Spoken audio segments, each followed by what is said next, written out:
Assalamualaikum warahmatullahi wabarakatuh. Pada minggu ini kita akan membahas sedikit tentang dasar dan prinsip Undang-Undang Pokok Agraria atau biasa disebut dengan UUPA. Jadi agraria sendiri mempunyai beberapa arti. Dalam bahasa Latin, agrarius berarti apa-apa yang berhubungan dengan masalah tanah. Kemudian dari bahasa Yunani dan Belanda diartikan sebagai tanah pertanian. Kemudian menurut Kamus Besar Bahasa Indonesia, agraria berarti urusan pertanahan atau tanah pertanian yang juga urusan menyangkut pemilik tanah. Kemudian, menurut Black Law Dictionary, agrarian adalah segala hal yang terkait dengan tanah atau kepemilikan tanah terhadap suatu bagian dari suatu kepemilikan tanah. Nah, menurut Undang-Undang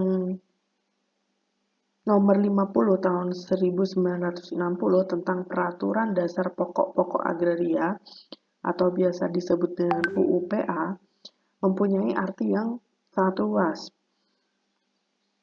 yaitu agraria meliputi bumi, air, dan ruang angkasa, termasuk kekayaan alam yang terkandung di dalamnya. Nah, UUPA ini menentukan bahwa dalam pengertian bumi, selain permukaan bumi termasuk juga tubuh bumi di bawahnya serta yang berada di bawah air. Ini tercantum dalam pasal 1 butir 4 di UUPA. Kemudian di sini pengertian air di sini termasuk perairan pedalaman maupun laut wilayah Indonesia. Ada di pasal 1 butir 5. Kemudian yang dimaksud dengan ruang angkasa meliputi ruang di atas bumi dan air yang ada di pasal 1 butir 6. Selanjutnya di pasal 4 ayat 1, UUPA juga mengartikan tanah yang hanya sebagai permukaan bumi atau surface of the earth. Nah, mungkin teman-teman bisa download dan membaca sekilas atau membaca sekilas tentang UUPA ini, nomor 50 tahun 1960.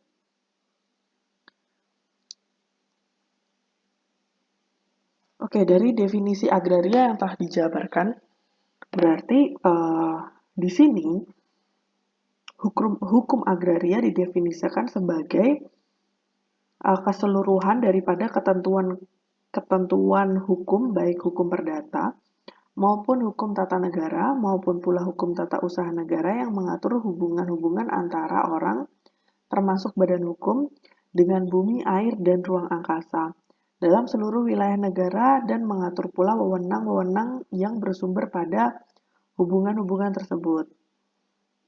Hukum agraria adalah keseluruhan peraturan-peraturan hukum mengenai usaha dan tanah pertanian, tersebar dalam berbagai bidang hukum, ada hukum perdata dan pemerintahan, yang disajikan sebagai satu kesatuan untuk keperluan studi tertentu.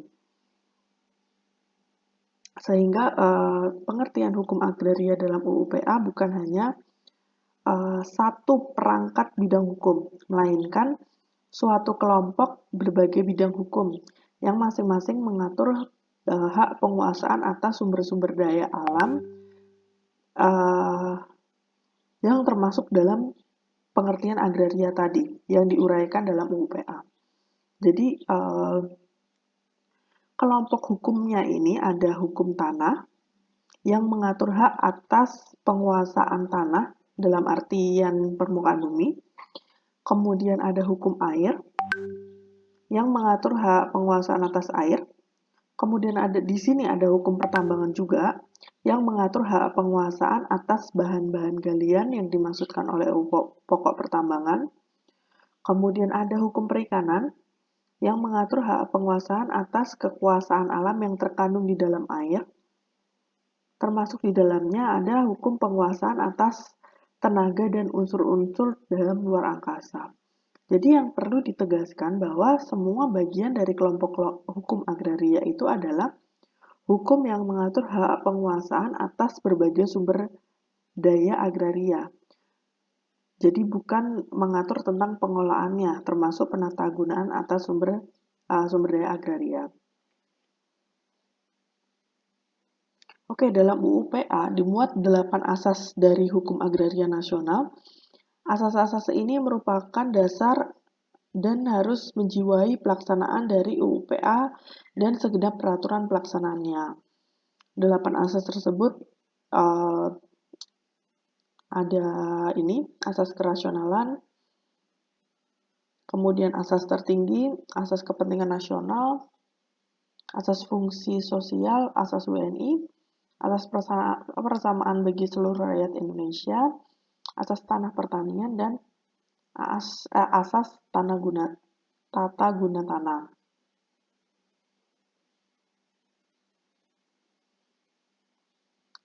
Oke, sebelum kita lanjut ke isi dari hukum agraria ini, jadi sebelumnya hukum penata pertanahan dan hukum agraria berasal dari dua hukum yang sebelumnya telah berlaku, yaitu dibedakan menjadi dua, hukum agraria barat dan hukum agraria adat, yang kemudian disimpulkan atau dijadikan dasar menjadi UU PA nomor 5 tahun 1960 ini. Oke, berikut latar belakang terbentuknya UU PA. Dari tahun 48 kemudian berkembang sampai 1960.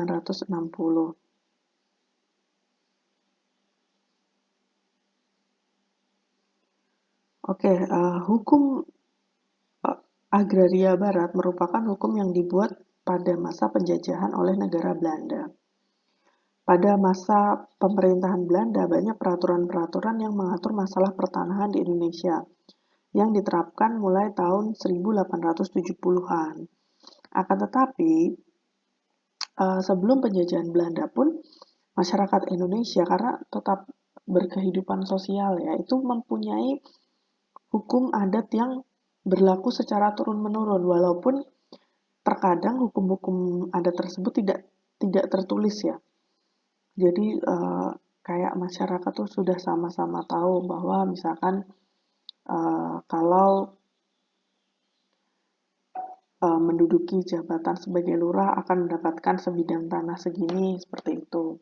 Kemudian ada beberapa hukum adat yang menerapkan tanah tersebut bisa diberikan kepada keturunannya atau bisa diolah sebagai untuk keturunannya dan lain-lain. Nanti kita bahas.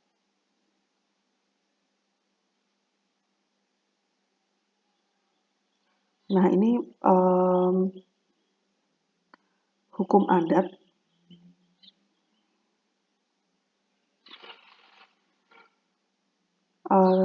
Hukum adat ini tercipta atau tercetus dari peradaban adat istiadat di daerah tertentu. Jadi karena Indonesia dihuni oleh berbagai suku dan berbagai adat istiadat, kemudian berbagai agama yang beragam, maka muncullah hukum-hukum adat di sebuah daerah yang satu sama lain memiliki hukum yang berbeda. Nah, di dalam hukum adat ini berdasarkan kebiasaan ya dan seringkali tidak tertulis. Sedangkan pada waktu penjajahan Belanda telah menuliskan beberapa peraturan atau hukum-hukum yang diterapkan yang tentunya yang pertama lebih menguntungkan satu pihak, yaitu pihak penjajah atau pemerintahan Belanda yang mungkin dirasa merugikan bagi rakyat Indonesia. Kemudian yang kedua, pengaturan ini lebih terpusat pada daerah jajahannya saja, termasuk atau terutama di daerah Jakarta waktu itu.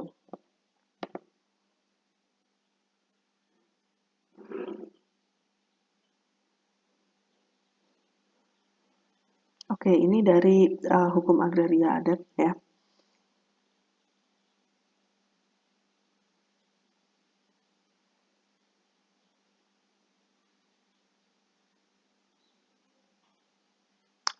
Kemudian ini hak tanah sebelum adanya UU PA. Yang pertama ada hukum agraria adat, di mana hukum ini berasal dari adat istiadat atau kebiasaan penduduk pribumi yang telah menjadi aturan atau norma yang harus dipatuhi. Hukum ini mengenal hak atas tanah seperti hak ulayat, hak milik dan hak pakai. Nanti kita akan bahas. Kemudian ada hukum agraria barat, di mana hukum ini adalah hukum yang sengaja diterapkan oleh pemerintahan Belanda pada waktu penjajahan di Indonesia. Juga bisa disebut sebagai hukum perdata barat. Hukum ini melahirkan hak atas tanah seperti hak eginem, hak opsal, hak asfalt, dan hak gebrut. Nah, ini di dalam hukum adat, jadi ada beberapa istilahnya. Ada hak ulayat, hak milik, dan hak pakai.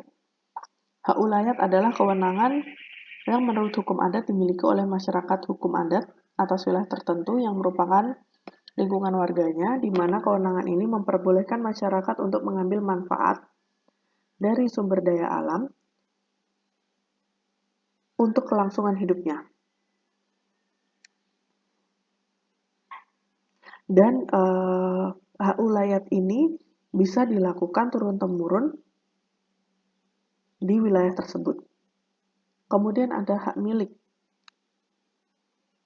Hak milik adat atau tanah adalah suatu hak atas tanah yang dipegang oleh perorangan atas sebidang tanah tertentu yang terletak di dalam wilayah hak ulayat masyarakat hukum adat yang bersangkutan. Contohnya tanah yang dikuasai dengan hak milik dalam hukum adat itu berupa sawah dan beralih turun-menurun. Jadi zaman dulu kan kepemilikan hanya lisan saja bagi siapa yang bisa membuka lahan, kemudian bercocok tanam di situ, menetap di situ. Nah, itu dia akan memiliki hak milik sebidang tanah itu. Kemudian bisa diturunkan ke pewarisnya. Kemudian hak pakai adat adalah tanah yang jadi dari pemiliknya memberikan wewenang kepada seseorang untuk memakai sebidang tanah tertentu untuk kepentingannya. Biasanya tanah yang dikuasai dengan hak dalam hukum adat itu berupa ladang. Jadi biasanya orang zaman dulu kalau mengklaim bahwa ini tanahnya, kemudian tanah tersebut bisa turun-menurun, mungkin untuk turunan keberapa, itu memberikan sebidang tanah untuk dipakai oleh orang lain untuk dapat berladang di situ. Kemudian ada di istilah hukum adat yang lainnya ada grogol, gran, dan hagando. Hak gogol ini istilahnya adalah kuli.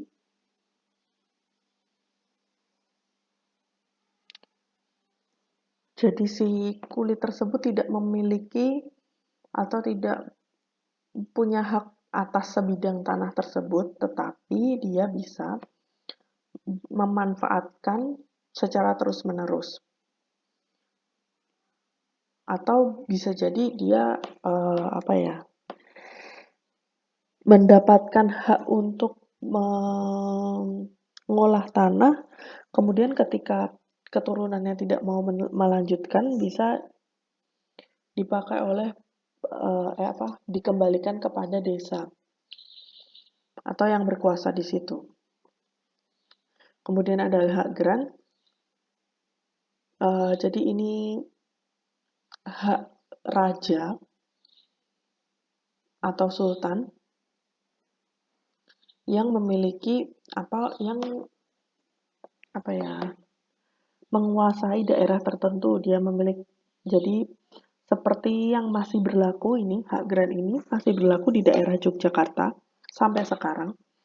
Jadi contohnya misalkan kampus UGM. Kampus UGM itu tanahnya adalah tanah sultan. Tanah yang dimiliki oleh kerajaan daerah istimewa Yogyakarta. Tetapi zaman dulu tanah itu dipinjamkan untuk digunakan sebagai uh, fasilitas pendidikan. Jadi Sultan memberikan wewenang kepada lembaga untuk membuat fasilitas pendidikan di situ. Dan kemudian sampai sekarang berkembang ya, ada fasilitas pendidikan, ada fasilitas kesehatan di situ, kemudian ada fasilitas bisnis di situ. Nah, si pengelola itu akan memberikan semacam upeti kepada raja atas keuntungan dalam pengelolaan hak tersebut. Gitu. Kemudian ada hak agandum, hak yang memakai tanah kepunyaan raja. Nah, ini untuk kepunyaan raja. Jadi istilahnya rakyat hanya menggaduh saja atau memakai saja. Jadi tidak menjadi kepemilikan rakyat atau lembaga. Kemudian di hak tanah menurut hukum barat ada beberapa, yaitu hak ekonom, hak obstal, hak part, dan hak gebruik. Hak ekonom, hak membuat suatu barang secara leluasa dan untuk berbuat terhadap barang itu secara bebas sepenuhnya, asalkan tidak bertentangan dengan undang-undang atau peraturan.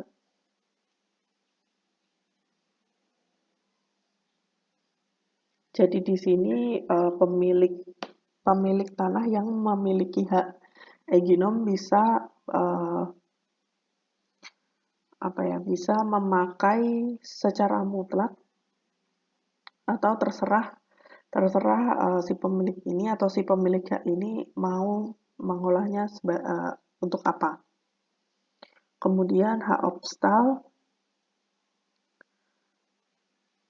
hak untuk memiliki bangunan dan tanaman-tanaman atas sebidang tanah orang lain.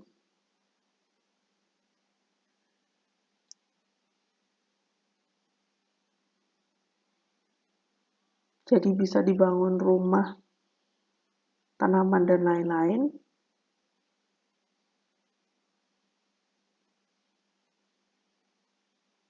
Kemudian hak part,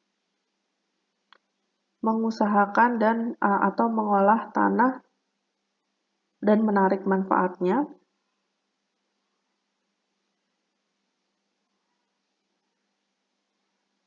Dan pemilik hak part ini bisa menghutang ya. Zaman dulu kan sudah ada Bank Belanda ya, bisa berhutang dengan menjaminkan tanahnya. Kemudian ada hak gebrik, hak atas tanah, pakai orang lain. Jadi tanah orang lain bisa dipakai. Nah, dari dua hukum yang berlaku saat itu, yaitu hukum agraria barat yang diturunkan dari pemerintah Belanda dan hukum adat yang berasal dari warisan nenek moyang, maka dibuatlah dua macam hak atas tanah yang berlaku, yaitu tanah negara dan tanah hak milik. Oke, tanah hak milik adalah tanah yang sudah diberikan hak dengan perorangan. Kemudian tanah negara adalah tanah yang belum diberikan hak dengan hak perorangan dan dikuasai langsung oleh negara. Kalau teman-teman lihat waktu masuk di gerbang ITK misalkan, ada tulisan di kanan dulu nggak tahu sekarang, di kanan jalan itu ada hak tanah ini adalah tanah milik negara. Berarti tanah tersebut belum diberikan atau belum memiliki hak perorangan, tetapi dikuasai oleh negara.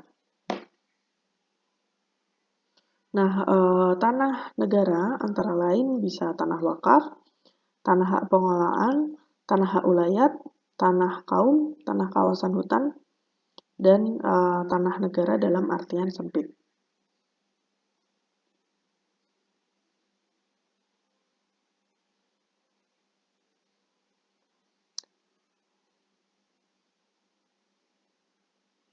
Nah, jadi dilakukan perombakan atas dua hukum atas kepemilikan tanah yang dahulunya berlaku dari hukum agraria berat dan agraria adat. Merombak jadi land form ini adalah istilah yang digunakan untuk merombak kembali struktur hukum pertanahan lama dan membangun struktur pertanahan baru. Jadi kan karena masalah pertanahan ini sudah ada hukumnya, yaitu hukum di barat dan adat. Kemudian masyarakat juga telah menganut atau mempercayai keberadaan hukum tersebut secara sosial, maka pemerintah Indonesia ini dengan menerapkan UUPA ini itu istilahnya adalah landform atau merombak kembali struktur hukum pertanahan lama dan membangun struktur pertanahan baru. Itu istilahnya. Jadi dua hukum tadi kemudian disatukan menjadi UUPA ini. Walaupun sampai sekarang dalam prosesnya belum 100% terpenuhi. Jadi kalau teman-teman ingat di 5 tahun yang lalu kalau nggak salah Presiden Joko Widodo itu beliau datang ke beberapa daerah atau bahkan setiap daerah di Indonesia didatangi untuk meresmikan sertifikat tanah yang baru yang diakui oleh negara. Jadi fungsinya untuk menghindari konflik, baik konflik perorangan karena misalkan hukum adat tersebut tidak tertulis, jadi bisa jadi dua orang ini antar orang ini sama-sama klaim, ataupun konflik dari negara dan perorangan. Misalkan negara ingin memanfaatkan atau ingin mengkonversi tanah menjadi jalan tol misal. Nah itu kenapa Bapak Presiden Joko Widodo itu menggencarkan atau melancarkan semua pembuatan sertifikat tanah agar sesuai hukum yang berlaku, karena untuk kepentingan pembangunan bersama juga. Nah ini pengertian landform di UUPA dan Undang-Undang Nomor 56 Tahun 1960 adalah pelaksanaan pembaruan hukum agraria, penghapusan segala macam hak asing dan konsepsi kolonial, diakhirinya kekuasaan para tuan tanah dan para feodal atas tanah yang telah banyak melakukan pemerasan terhadap rakyat melalui penguasaan atas tanah, perombakan mengenai kepemilikan dan penguasaan atas tanah serta berbagai hubungan-hubungan yang berkenaan dengan penguasaan atas tanah, perencanaan persediaan, peruntukan dan penggunaan tanah secara berencana sesuai dengan kemampuan dan pengembangan kemajuan. Ini tujuannya. Jadi untuk mengadakan pembagian tanah yang adil, kemudian melaksanakan prinsip tanah untuk tani agar tidak terjadi lagi tanah sebagai objek spekulasi atau alat pemerasan, karena banyak hukum adat atau hukum kolonial yang petani hanya dijadikan sebagai buruh saja. Kemudian memperkuat dan memperluas hak milik tanah bagi warga negara Indonesia. Kemudian pengakuan perlindungan terhadap privat besit atau hak milik sebagai hak atas hak yang terkuat bersifat perorangan dan turunan tetapi berfungsi sosial, kemudian mengakhiri sistem tuan tanah, dan menghapus pemilikan dan penguasaan tanah secara besar-besaran dan tak terbatas, menyelenggarakan batas maksimum dan batas minimum tiap keluarga, kemudian untuk mempertinggi produksi nasional dan mendorong terselenggaranya pertanian yang intensif. Oke, berikut landasan hukum pelaksanaan landform di Indonesia. Yang pertama Pancasila, kemudian landasan konstitusionalnya ada Pasal 33 Ayat 3 Undang-Undang 1945 dan TAP MPR nomor 9 tahun 2001. Kemudian landasan operasionalnya ada di Pasal 7, 10, dan 53 UU PA, bisa dicari dan dibaca.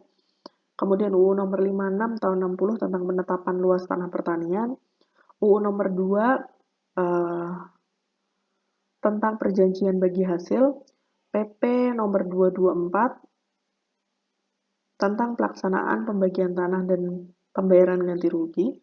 PP nomor 4 tahun 97 tentang pemilikan secara absente oleh para pensiunan pegawai negeri.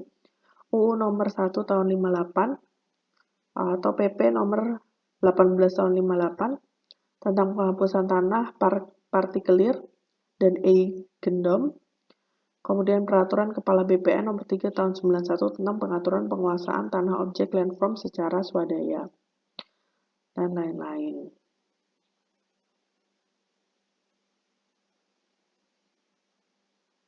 Oke, terima kasih.